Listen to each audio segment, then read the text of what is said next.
It's my feel-good breakfast show. Welcome back. You tune into your Feel Good Breakfast Show. This is Expresso only on SABC3. Right now, we're about to commence with our health discussions. Now, today is all about men's health, and we're joined by our resident Dr. Darren Green to discuss a very important hormone in a man's body. We're talking about, of course, testosterone. Now, testosterone levels peak in the late teens to early 20s, and concentrations decline every year thereafter by 1 to 2% per year. By about age 45, an average man will have lost 25 to 50% of his levels. Dr. Darren Green, welcome. Thank you. Morning. And wow, that is worrying. Up to 50%, that's crazy. Most men don't know about it. Yeah, listen, let's start off firstly, the role of testosterone in a man's body. What is that?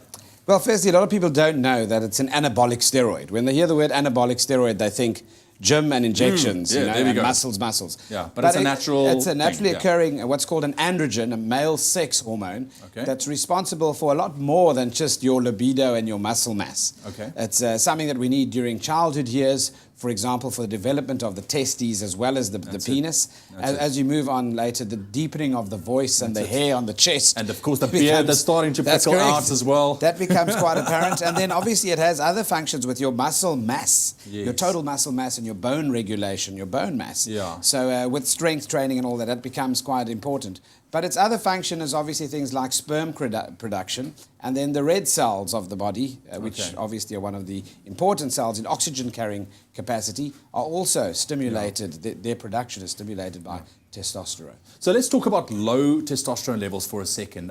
What are some of the health implications? How will you even know that you do have a low level of testosterone in your body? So if it's in childhood or younger years, you would experience then what's called hypogonadism. Your gonads are underdeveloped or small, and that creates then anxiety amongst the teenager, for example.